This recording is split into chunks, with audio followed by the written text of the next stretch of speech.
और विशाल इतिहास अच्छी साहित्य कला स्थापत्य प्रकाश पाई ओडिया सभ्यता परंपरा प्रतिष्ठा आत्मवान बस्तानी प्रेरणा हेरी पुणी से बस्तानी को प्रभावित कर जीवंत जागृत मानव समाज तथा भारत समाज में ओडिशार बलिष्ठ व्यक्तित्व प्रकाश पाई आउ प्रकाश पाई आसुध्य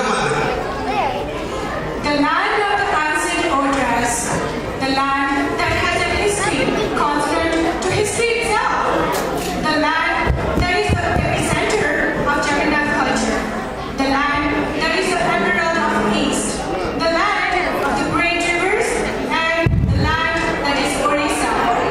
Our next act is a glimpse of Odisha, written by Sumitra Bali and directed by Nivedita Patnaik. So please sit back. Together, let's take this journey to Odisha. The participants are Ankit Mishra, Ankita Naik, Anmol Mishra, Arpita Naik, Pratyush Swai, Koyoja Mahanti, Rajaram Sahu, Risa Behera, Sanvi Mahanti, Sarthak Das, Satvik Patnaik, Sreja Patnaik, Simran Dhao, Sujani Das, Sujani Panda, and Tanisi Pradhan.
Mandakini ସ୍ଥାନ ନଦୀ ନଦୀ ମଧ୍ୟପ୍ରଦେଶରୁ ଆସିଛି ବିରୁପା ଆଦି ବହୁ ନଦୀକୁ ଜନ୍ମ ଦେଇ ଓଡ଼ିଶାରେ ମିଶିଛି ମହାନଦୀ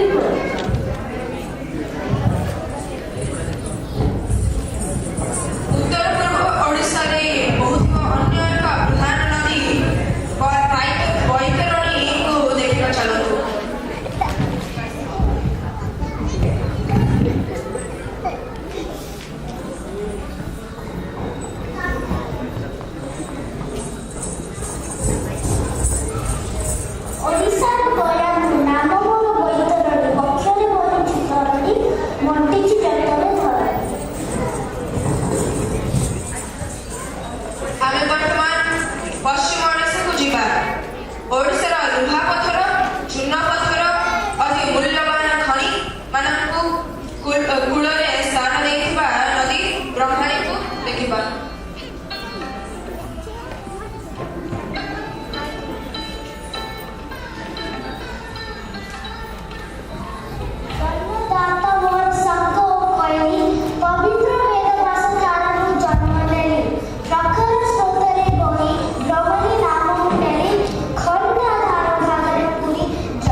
ଜନ୍ମଭୂମି ସେବାକାରୀ ଅମର ହୋଇଯାଇଛନ୍ତି। ମଧୁବାବୁ ଓ ବାବା ବନ୍ଧୁଙ୍କର ଓଡ଼ିଶା ପ୍ରତି ଅବଦାନ ତ ଆପଣମାନେ ଉଣା ଅଧିକ ଜଣାଥିବେ। ଏବେ ଆସନ୍ତୁ ଜାଣିବା ପଣ୍ଡିତ ଗୌଡ଼ାମ୍ବରୀଶ୍ୱର ମହାପାତ୍ରଙ୍କ ଅବଦାନ। ପତ୍ରିକା ନିୟନ୍ତ୍ରଣତା ମାଧ୍ୟମରେ ଦୁର୍ନୀତିର ପରଦା ଖୋଲି ସେ ଚହଳ ପକାଇ ଦେଇଥିଲେ। ଓଡ଼ିଆ ଉପନ୍ୟାସ ଓ କାବ୍ୟ ସାହିତ୍ୟକୁ ତାଙ୍କର ଦାନ ଅତୁଳନୀୟ।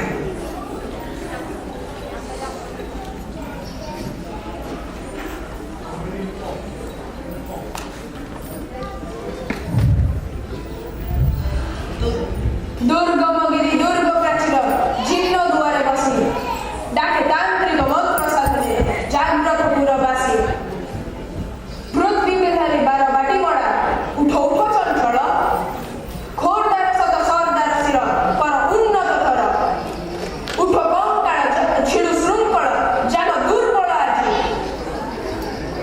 গত গৌরব মৃত গৌরব রাজি কথা কহ কঙ্কাল সে তো কেতে যুগর কথা হিমাচল দলে দেখিଥିଲା যেবে এই জাতির বীরমতা উঠ কঙ্কাল ছিড়ু শৃঙ্খল জাগ দুর্বল আজি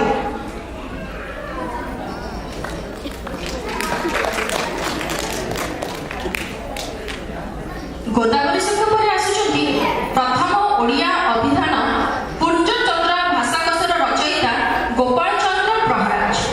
ସେ ମଧ୍ୟ ଦୁର୍ନୀତି ଓ ଅନ୍ଧାନୁକରଣ ବିରୁଦ୍ଧରେ ବହୁତ ପ୍ରବନ୍ଧ ଲେଖିଛନ୍ତି।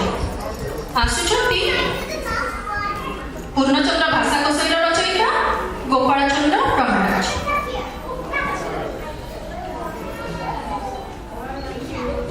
ଏଇଟା ଆମ ଘରର ହାଲଚାଲ ଆଉ କଣ କରିବା ପାଶ୍ଚାତ୍ୟ ସଭ୍ୟତାକୁ ଆମେ ଅନୁକରଣ ନ କରି ଅନୁକରଣ କରୁଛୁ।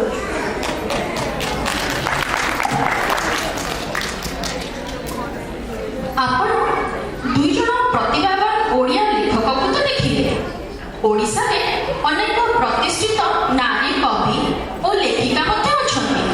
ତାଙ୍କ ମଧ୍ୟରୁ ଡାକ୍ତର ଓ କବୟିତ୍ରୀ କୁନ୍ତଳା କୁମାରୀ ସାବତଙ୍କୁ ଦେଖିବା। କୁନ୍ତଳା କୁମାରୀ ସାବତ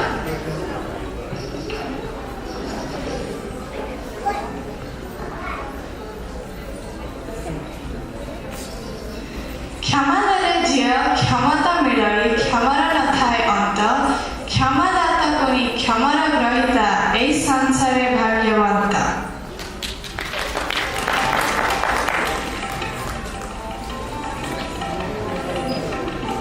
ଓଡ଼ିଆ ପୁଅଙ୍କ ବୀରତ୍ୱ ବିଷୟରେ ତ ଆପଣମାନେ ଅବଗତ ଥିବେ। ଭାରତର ଅନ୍ୟାନ୍ୟ ସବୁ ପ୍ରଦେଶ ବ୍ରିଟିଶ ସରକାରଙ୍କ ହାତକୁ ଯିବାର ବହୁ ଦିନ ପରେ ଓଡ଼ିଶା ଇଂରେଜଙ୍କ ଅଧୀନକୁ ଯାଇଥିଲା। ଓଡ଼ିଶାର ସ୍ୱାଧୀନତାକୁ ରକ୍ଷା କରିବା ପାଇଁ ଯେଉଁ ପାଇକ ଜାତି ପ୍ରାଣବଳି ଦେଇ ଲଢ଼ୁଥିଲେ, ଚାଲନ୍ତୁ ଦେଖିବା ତାଙ୍କର ଦଳପତି ଭ୍ରମରବର ରାୟ ବକ୍ସି ଜଗବନ୍ଧୁ ବିଦ୍ୟାଧରଙ୍କୁ।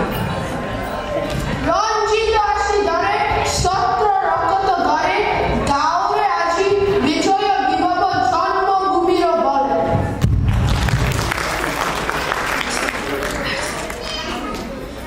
ସାହିତ୍ୟ ଓ ବୀରତ୍ୱ ବ୍ୟତୀତ ଅନ୍ୟ ଦିଗରେ ମଧ୍ୟ ଓଡ଼ିଶା ଅଗ୍ରଗଣ୍ୟ ଥିଲା। ଉଦାହରଣ ସ୍ୱରୂପ ଜ୍ୟୋତିର୍ବିଦ୍ୟା। ଚାଲନ୍ତୁ ଦେଖିବା ଓଡ଼ିଶାର ବିଖ୍ୟାତ ଜ୍ୟୋତିଷ ସାମନ୍ତ ଚନ୍ଦ୍ରଶେଖରଙ୍କୁ, ଯିଏକି ପଠାଣି ସାମନ୍ତ ନାମରେ ପରିଚିତ।